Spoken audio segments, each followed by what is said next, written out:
प्रभु तुल्य सभी श्रोतागणों का मारुति भक्त यूट्यूब चैनल पर एक बार फिर से बहुत बहुत स्वागत है। आज की वीडियो बहुत ख़ास होने वाली है। इस वीडियो में हम लोग जानेंगे भोलेनाथ ने क्यों अवधूत का रूप धारण किया था, दैत्यराज राक्षस जालंधर की उत्पत्ति कैसे हुई, साथ ही साथ माता तुलसी की उत्पत्ति कैसे हुई, तुलसी ने श्राप देकर भगवान विष्णु को क्यों शालिग्राम बना दिया और दैत्यराज जालंधर की मृत्यु कैसे हुई।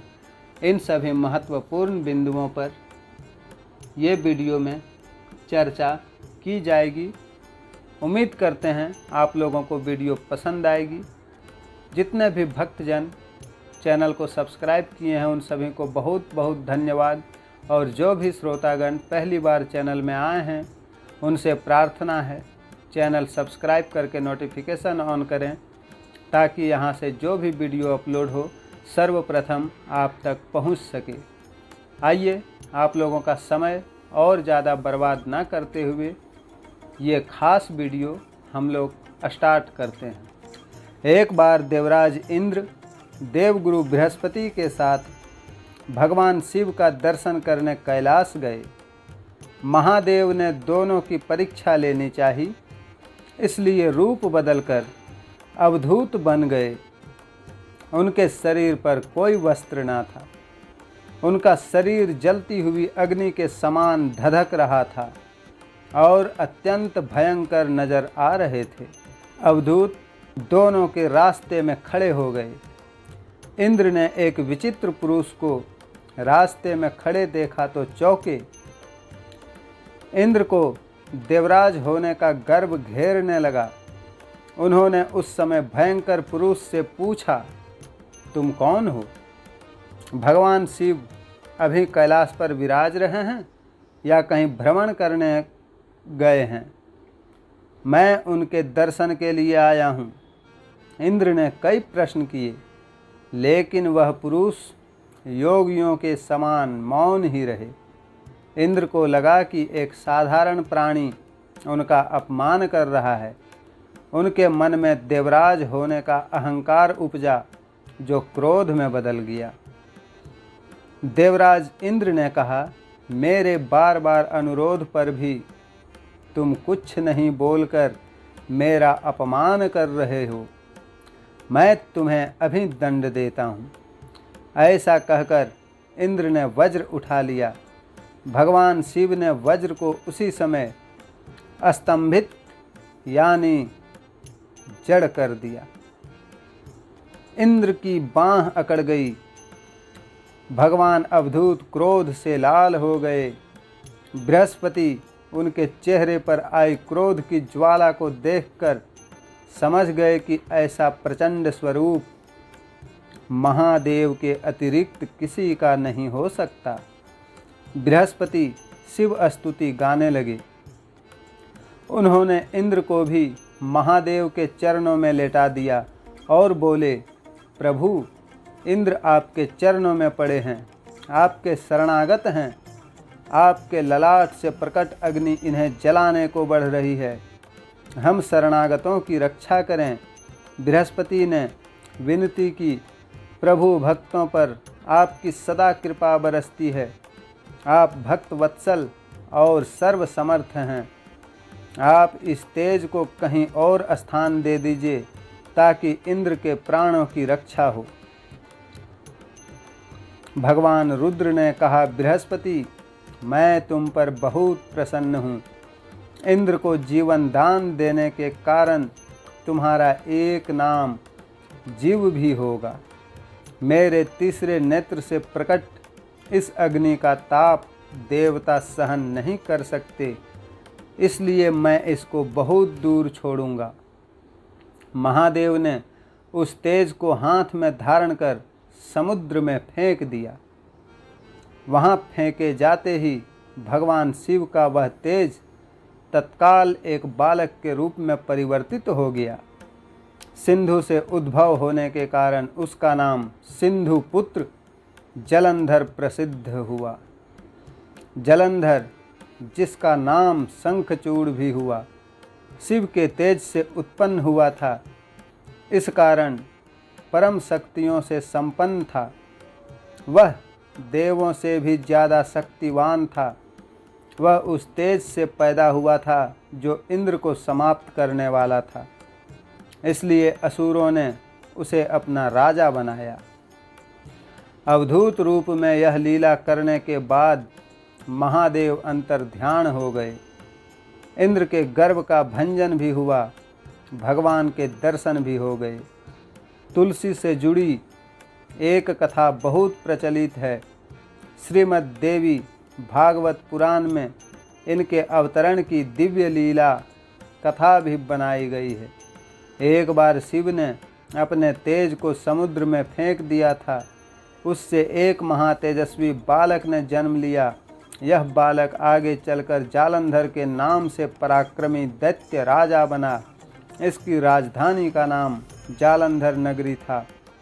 दैत्यराज कालनेमी की कन्या वृंदा का विवाह जालंधर से हुआ। जालंधर महाराक्षस था। अपनी सत्ता के मद में चूर उसने माता लक्ष्मी को पाने की कामना से युद्ध किया, परंतु समुद्र से ही उत्पन्न होने के कारण माता लक्ष्मी ने उसे अपने भाई के रूप में स्वीकार किया। वहाँ से पराजित होकर वह देवी पार्वती को पाने की लालसा से कैलाश पर्वत पर गया। भगवान देवाधिदेव शिव का ही रूप धरकर माता पार्वती के समीप गया, परंतु माँ ने अपने योग बल से उसे तुरंत पहचान लिया तथा वहाँ से अंतर्ध्यान हो गई। देवी पार्वती ने क्रुद्ध होकर सारा वृतांत भगवान विष्णु को सुनाया। जालंधर की पत्नी वृंदा अत्यंत पतिव्रता स्त्री थी। उसी के पतिव्रत धर्म की शक्ति से जालंधर न तो मारा जाता था और न ही पराजित होता था। इसलिए जालंधर का नाश करने के लिए वृंदा के पतिव्रत धर्म को भंग करना बहुत जरूरी था। इसी कारण भगवान विष्णु ऋषि का वेश धारण कर वन में जा पहुँचे, जहाँ वृंदा अकेली भ्रमण कर रही थी। भगवान के साथ दो मायावी राक्षस भी थे, जिन्हें देखकर वृंदा भयभीत हो गई। ऋषि ने वृंदा के सामने पल में दोनों को भस्म कर दिया। उनकी शक्ति देखकर वृंदा ने कैलाश पर्वत पर महादेव के साथ युद्ध कर रहे अपने पति जालंधर के बारे में पूछा। ऋषि ने अपने माया जाल से दो वानर प्रकट किए। एक वानर के हाथ में जालंधर का सिर था तथा दूसरे के हाथ में धड़। अपने पति की यह दशा देखकर वृंदा मूर्छित होकर गिर पड़ी। होश में आने पर उन्होंने ऋषि रूपी भगवान विष्णु से विनती की वह उसके पति को जीवित करे। भगवान ने अपनी माया से पुनः जालंधर का सिर धड़ से जोड़ दिया, परंतु स्वयं भी वह उसी शरीर में प्रवेश कर गए। वृंदा को इस छल का जरा आभास न हुआ। जालंधर बने भगवान के साथ वृंदा पतिव्रता का व्यवहार करने लगी, जिससे उसका सतीत्व भंग हो गया। ऐसा होते ही वृंदा का पति जालंधर युद्ध में हार गया। इस सारी लीला का जब वृंदा को पता चला तो उसने क्रुद्ध होकर भगवान विष्णु को शीला होने का श्राप दे दिया तथा स्वयं सती हो गई। जहाँ वृंदा भस्म हुई वहाँ तुलसी का पौधा उगा। भगवान विष्णु ने वृंदा से कहा, हे वृंदा, तुम अपने सतीत्व के कारण मुझे लक्ष्मी से भी अधिक प्रिय हो गई हो। अब तुम तुलसी के रूप में सदा मेरे साथ रहोगी। जो मनुष्य भी मेरे शालिग्राम रूप के साथ तुलसी का विवाह करेगा, उसे इस लोक और परलोक दोनों जगह यश प्राप्त होगा। जिस घर में तुलसी होती है वहाँ यम के दूत भी असमय नहीं जा सकते। गंगा व नर्मदा के जल में स्नान तथा तुलसी का पूजन बराबर माना जाता है। चाहे मनुष्य कितना भी पापी क्यों न हो, मृत्यु के समय जिसके प्राण मंजरी रहित तुलसी और गंगा जल मुख में रख कर निकल जाते हैं, वह पापों से मुक्त होकर बैकुंठ धाम को प्राप्त होता है। जो मनुष्य तुलसी व आंवलों की छाया में अपने पीतरों का श्राद्ध करता है, उसके पीतर मोक्ष को प्राप्त हो जाते। उसी दैत्य जालंधर की यह भूमि जलंधर नाम से विख्यात है। सती वृंदा का मंदिर मोहल्ला कोट किशनचंद में स्थित है। कहते हैं इस स्थान पर एक प्राचीन गुफा थी जो सीधी हरिद्वार तक जाती थी। तो भक्तों, ये थी माता तुलसी की कुछ जानकारी और भोलेनाथ के अवधूत रूप का भी जानकारी। दैत्यराज जालंधर की उत्पत्ति और साथ ही साथ भगवान विष्णु के शालिग्राम रूप धारण करने का कारण। तो आप सभी को वीडियो कैसी लगी कमेंट ज़रूर करें और साथ ही साथ चैनल सब्सक्राइब करके वीडियो लाइक करें।